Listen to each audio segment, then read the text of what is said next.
cordial saludo, tutor y compañeros del curso Microelectrónica con código 299008 del grupo 19. Este es el video de la fase 5 correspondiente a aplicar dispositivos lógicos programables. Los integrantes del grupo: Freddy Germán Pinzón y David Mauricio Rodríguez. En primer lugar, el resumen de la actividad. El presente documento contiene detalladamente los pasos a seguir para el análisis y construcción del modelado de un encapsulado para un arreglo de compuertas que cumplirán funciones de control de movimiento para un robot mini sumo que tendrá que enfrentar a 3 contrincantes. Partiendo del análisis de las necesidades de respuesta en las salidas para generar la tabla de estados y con esta la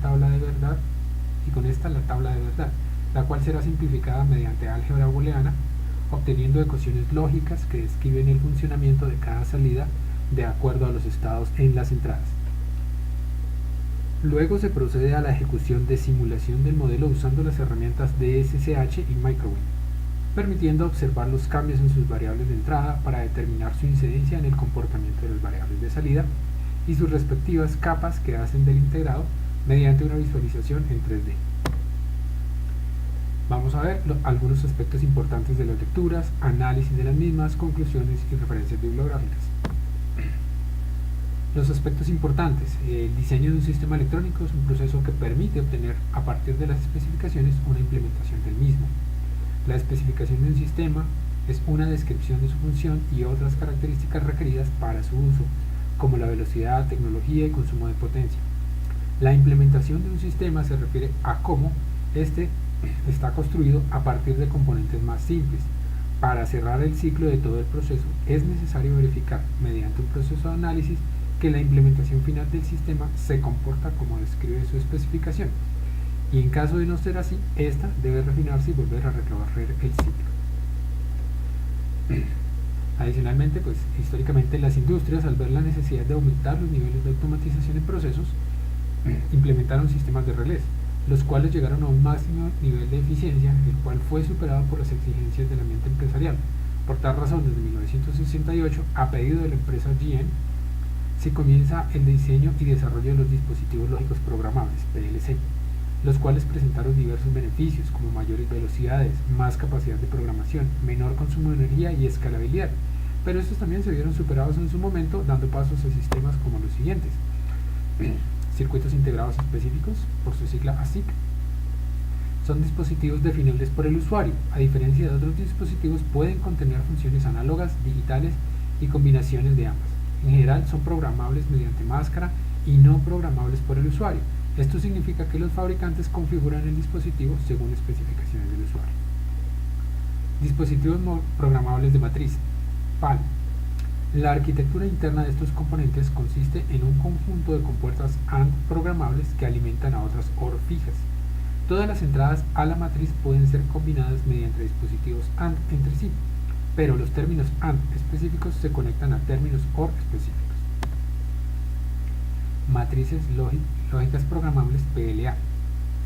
Son matrices lógicas programables estos dispositivos que contienen compuertas AND y OR programables, lo que permite a cualquier término AND alimentar a cualquier término OR. Los dispositivos lógicos programables complejos, o los PLDs, son los que se consideran PAL muy grandes, que tienen algunas características de las PLA. Matrices de compuertas programables, o FPGAs, son campos de matrices de puertas programables. Se tratan de matrices de compuertas eléctricamente programables que contienen múltiples niveles de lógica. Se caracterizan por unas altas densidades de compuerta, alto rendimiento, un gran número de entradas y salidas que son definibles por el usuario, un esquema de interconexión flexible y un entorno de diseño similar al de la matriz de puertas. Ahora actualmente se cuenta con diversos dispositivos de acuerdo a la necesidad de aplicación de sistemas altamente programables y embebidos, como pueden ser las placas Arduino, BeagleBone, Raspberry Pi, Nano y Watson, las cuales ofrecen diferentes características como puertos, interconectividad, escalabilidad, entornos de programación, entre otras. Adicionalmente, los conversores análogos digitales, salidas de pulsos PWM, contadores internos y mucha capacidad de almacenamiento de memoria para programa, memoria de trabajo y muchísimas otras cuestiones adicionales. están disponibles para ser utilizadas desde un entorno académico hasta aplicaciones de alta precisión. Están pues las páginas y los diferentes logos de las empresas. Modelos y simuladores físicos. El circuito se describe de forma estructural, definiendo las dimensiones de la composición y las propiedades del material que hace parte de cada circuito de dispositivos e interconexiones. Modelos y simuladores eléctricos. El circuito se describe de forma estructural con sus respectivas conexiones y componentes electrónicos. El PWM, o modulación por ancho de pulso, es una forma eficaz de establecer cantidades intermedias de potencia eléctrica entre la máxima potencia y el apagado. Una fuente de alimentación con un interruptor de alimentación simple proporciona potencia solo cuando está activado. El PWM es una técnica relativamente reciente que se ha podido realizar gracias a modernos interruptores electrónicos de potencia. Una de las aplicaciones típicas del PWM es el control de velocidad en motores eléctricos. El PWM funciona bien con controles digitales, ya que pueden configurar fácilmente el ciclo de trabajo dada su naturaleza en el sentido de apagado. El PWM de una señal o fuente de alimentación consiste en la modulación de su ciclo de trabajo, ya sea para transmitir información a través de un canal de comunicaciones o de controlar la cantidad de energía enviada a una carga. El PWM usa una onda de pulso rectangular cuyo ancho de pulso es modulado, dando como resultado la variación del valor medio de forma de onda. Si consideramos una forma de onda de pulso FDT con un valor bajo y un mínimo y un valor muy alto max y un ciclo de trabajo D, el valor intermedio de la forma de onda está dado por la ecuación. Es 1 sobre el t sobre el periodo de la integral entre 0 y t de la función. Entonces, como podemos ver en la gráfica, obtenemos diferentes anchos del pulso de trabajo dependiendo de lo que requeramos trabajar. Es decir, podríamos codificar una onda senoidal dentro de un pulso de un tren de impulsos cuadrados. Ahora bien, para la fase 5, el estudiante junto con el grupo de trabajo colaborativo desarrolla la tercera fase del diseño del circuito integrado, que debe suplir la necesidad del curso de introducción a la ingeniería electrónica. Para ello se solicita que los estudiantes diseñen un integrado para un robot minisumo que tenga movilidad de acuerdo a los contrincantes que va a enfrentar. Para ello debe tener en cuenta lo siguiente: el circuito integrado para este caso es el layout del minisumo, que debe ser capaz de moverse de acuerdo a 3 contrincantes que se enfrenten. El minisumo se programa antes que el contrincante salga a la arena para que se pueda movilizar. Se deben diseñar los comandos para grado de giro y llantas. Para que los estudiantes y el grupo de trabajo colaborativo pueda diseñar el integrado, se han dejado especificaciones de entrada y salida con el fin de trabajar con datos binarios. Se debe tener en cuenta que el diseño solo trabaja entradas y salidas y con estados 1 y 0, dado que solo se solicita el diseño de layout del circuito integrado, por ende no se deben hacer diseños en otros software que no sean Microwin y DHS. Lo que definimos como grupo para el funcionamiento de nuestro minisumo fue la estructura que se puede observar, en la cual tenemos 5 sensores en total, 3 sensores de oponente, el sensor A, el sensor B y el sensor C, y los 2 sensores de borde de doyo, tanto el sensor D como el sensor E, y pues las ruedas. Al encontrar el oponente al frente, debe dirigirse en esa dirección, pero si el oponente está en los costados, debe girar esa dirección para poder atacar. En caso de llegar a los límites del doyo, la función primordial es no sobrepasarlos, así que sin importar si hay detección de oponente, el robot debe alejarse de la línea retrocediendo o girando en el sentido opuesto a la detección. Así pues, se requiere un sistema que, de acuerdo a los estados en las entradas, reaccione a las salidas. Entonces debemos generar un circuito de control que responda a 5 entradas y que nos dé la respuesta en 4 salidas, que serán la interfaz para conectar al controlador de motor. Primero lo que generamos pues es una tabla de estados, donde podemos hacer la traducción de lo que se desea que hagan los motores a un código de unos y ceros para generar la tabla de verdad más adelante.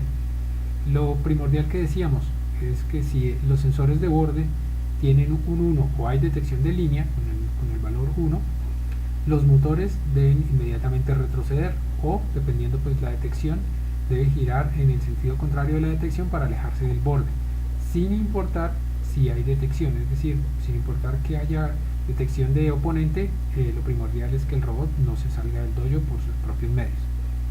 Más adelante, entonces, como veíamos, si hay detección en el sensor frontal, debe moverse hacia adelante. Si hay detección en el sensor de la izquierda, él debe girar hacia la izquierda para quedar frente al robot y luego cuando haya la detección moverse hacia adelante. De la misma manera, cuando hay detección en el lado derecho, se moverá hacia el lado derecho. Si hay detección a frente izquierda, entonces detiene el motor y gira de manera rápida para escapar. De la misma manera, cuando hay detección al frente y a derecha, detiene el motor y gira velozmente para escapar. De nuevo, si hay detección tanto en derecha e izquierda, significa que hay oponentes en ambos lados, debe moverse hacia adelante para escapar de los mismos. Y cuando no hay detecciones, se mantiene estático esperando que el oponente aparezca. Esta es la tabla de verdad con todos los estados posibles en las entradas, todos los estados posibles, con las respectivas estados en sus salidas, los cuales vamos a después a través de álgebra booleana haremos las ecuaciones para cada una de las salidas. Una vez se han realizado todos los cálculos booleanos, encontramos pues las diferentes ecuaciones para cada una de las salidas.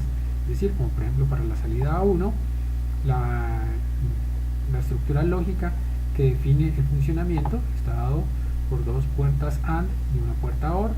Para la salida Y1 será una puerta AND y una puerta OR. Para la salida A2 será otra vez de nuevo dos puertas AND y una puerta OR, y de nuevo para la salida Y2 una puerta AND y una puerta OR. Una vez tenemos pues las ecuaciones, podemos pasar el diseño en DSSH3 y Microwin. Como ya hemos visto, pues son programas y editores simulados y simuladores usados para la validación de circuitos lógicos. Tienen interfaz sencilla junto a herramientas de simulación y análisis, permiten diseño y simulación de estructuras lógicas simples y complejas, y tienen integradas una función de exportar el diseño a un archivo compilable y de pronto ser modelado por un programa como Microwin. Finalmente, pues Microwin nos permite ver el arreglo físico tanto a nivel 2D como 3D, nos permite hacer cortes transversales, nos muestra las diferentes capas y nos permite pues también mostrar un modelado 3D para ver cómo se vería el encapsulado. El diseño en DSSH es donde vemos implementadas para las diferentes salidas, vemos implementadas las diferentes puertas lógicas e interconexiones, dependiendo pues también la interacción con las entradas, que estaría la salida para el motor 1 y la salida para el motor 2. En Microwin, una vez hemos hecho el diseño y hemos comprobado en DSSH que funciona, lo traemos a Microwin, generamos todo el esquemático y vemos que por ejemplo esta implementación tendría 36 micrómetros por 12 micrómetros aproximadamente de tamaño, y luego podemos ver pues las capas que genera la implementación en 3D con todas las diferentes capas de metales y componentes y semiconductores que nos permiten. Vamos entonces a pasar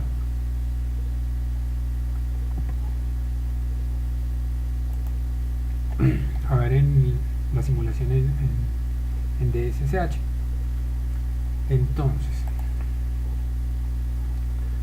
la primera condición, cuando no hay ninguna detección, como podemos ver, no hay ninguna detección, ninguno de los motores está encendido, no hay ningún pulso en ninguna de las salidas. La primera condición, yo decía, o definimos con el grupo, que cuando hay detección en los sensores de borde, los motores deben estar andando hacia atrás para alejarse. Y si hay cualquier cambio de detección en ese momento, en ese instante, cualquier cambio en los sensores no debe afectar la función principal, que es alejarse del borde de línea. De la misma manera, pues cuando hay alguna detección de alguno de los otros bordes, también la función principal es pues escapar del borde antes de atacar de algún oponente. Bueno, cuando encontramos un oponente al frente, vemos que el sensor, los motores andan hacia adelante. Luego, cuando se encuentra un oponente en el flanco izquierdo, el motor 1 invierte su giro y el motor 2 anda hacia adelante para hacer el giro hacia la izquierda, para quedar de frente al oponente. Forma inversa para cuando hay una detección a la derecha. También de la misma forma, cuando por ejemplo tenemos una detección frontal izquierda, entonces apagamos un motor y giramos rápido para quedar de frente al oponente. De forma opuesta, cuando encontramos una detección tanto al frente como a la izquierda, giramos de manera rápida.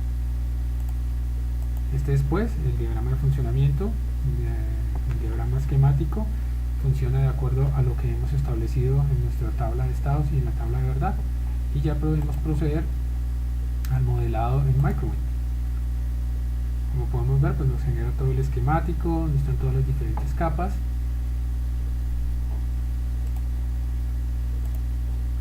Y aquí pues ya podemos ver pues las diferentes etapas del proceso de creación del dispositivo.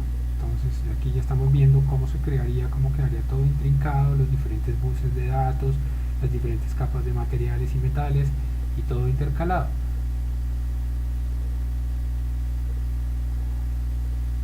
También podemos en el software de Microwind podemos hacer por ejemplo un corte transversal y podemos ver las diferentes capas de metales y sustratos, óxidos y componentes de la implementación. Vemos adicionalmente que tendríamos una altitud aproximada máxima de 6.2 micrómetros. Estas serían pues las dimensiones necesarias para ya después pasar a la implementación.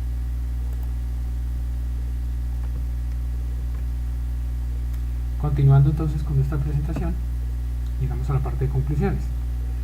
Y decimos que el avance en la microelectrónica permite la reducción de componentes, con lo cual los dispositivos pueden realizar más funciones de forma más eficiente. Las características de los diferentes entornos industriales y de producción han permitido el desarrollo de sistemas adaptables y escalables que conllevan un aumento en la eficiencia sin un gran impacto en los costos. Y diseñar un sistema que responda a una necesidad específica puede tomar dos caminos: el implementar una solución estática que puede quedar obsoleta con un pequeño cambio en los requerimientos, o utilizar dispositivos programables que permitirían ajustar la programación de acuerdo a los cambios en números. La bibliografía en la que utilizamos y nos envasamos para hacer todo este trabajo. Muchas gracias por su atención.